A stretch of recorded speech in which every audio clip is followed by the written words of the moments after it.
What is Homeboy Industries? What is it all about, and what's the secret sauce? Yeah, so Homeboy Industries is a place where formerly incarcerated individuals and formerly gang-involved individuals can come here and focus on their healing. They can focus on their healing, and then we help them prepare for re-entering back into the community, back into society, in a place where, a lot of us are marginalized, right?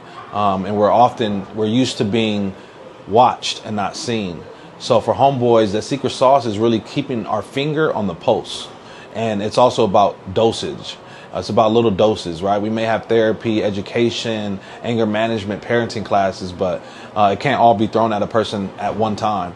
So it's about giving them doses as they move along within their journey. Give them each dose as they go to the next step. That will allow them to really get the tools that they need to put in their tool belt so they can be successful right after they leave our 18-month program.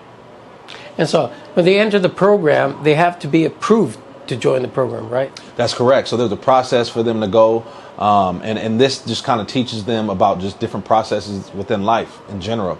But there's a process. They come in and, they'll start with a drug test. And thereafter, they'll go to orientation to learn a little bit more about the Homeboy 18-month program and all that Homeboy has to offer. And thereafter, there's an interview. So that is, the first steps of the process for them to enter to the 18-month program. And again, it's a place for a lot of people who were marginalized to be seen. And so once they're approved in the program, does that mean that they actually get paid to be a part of the program? Is this like the first job they have? Yes, for some it can be their first job, right? And that's why we like to implement structure and set that foundation for them so they're able to get a job and or a career after they leave the 18-month program. So for some it's a first job, for others it's not. So they do have some of those skills, and we're trying to just pull it back out. So they get money for being in the program, which means it is a job in itself. Correct. So they get a stipend, right? It's a stipend. It's a gift that they get. And it's a place where, it's the only place where you're really going to get paid to work on yourself, right? Go to the anger management classes. We have, court-ordered classes, and maybe domestic violence classes. We have classes for women, classes for men. So yeah, it's really the only place that you're going to get paid to work on yourself and focus on your healing, because that's the most important part. As trauma, and a lot of gang members go through a lot of trauma within their life and their childhood, we oftentimes push it down, but then that trauma comes up and we get triggered in other ways. So it's good for all involved within the program to focus on that trauma, focus on that healing prior to moving on to any job or any career. So yeah, they do get a stipend that'll help them kind of stay focused and stay in tune with their own healing journey.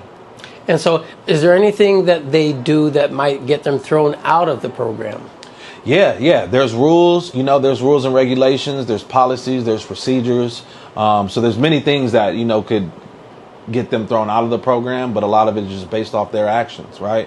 It's zero tolerance for violence. Absolutely. And a lot of people, men and women, come in here vulnerable, very vulnerable. So we really hold the line, and we want to protect and make sure that first and foremost, it's safe. We want to provide a safe environment for all. So any type of violence is just one example of a way that you can get kicked out of the program. And if they do get kicked out, can they reapply? Absolutely. Yeah, and we just kind of, give them a break. They may just need a break, whether it be 30 days, 60 days, a few months, so on and so forth. So our doors are always open. They're never closed. And it may take someone the first time to continue the 18-month program and finish it. It may take some people 7, 8, 9, or 10 times. But our doors are always open.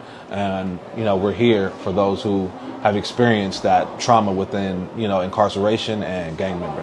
What I see as one of the part of the secret sauce is that you cannot have a program like this if people are not authentically present and actually loving or caring to see the other people. Because when you have the morning prayer, when you pray people in, when you pray people out, it's a very much of a group, collective agreement. People are here because they want to change, they want to shift, and they support each other. Yeah. So I would say, kind of like, for me, I come from the outside, the secret sauce seems to be love, authentic love.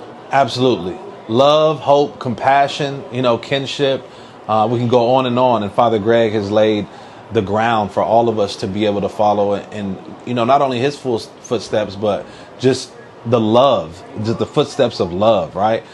Just being able to see people, being able to just come in open arms. So when you get here, you're embraced. you're going to be embraced by many, and a lot of folks aren't used to all the love and getting handshakes and hugs all day, right? Because we've never been loved on.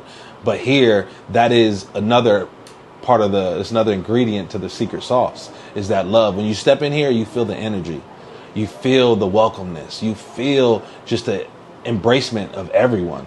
And that'll then start to break barriers and break walls down so that you can be absolutely open to the program and what it has to offer. But you must surrender yourself to the program in order for it to work for yourself in a positive way.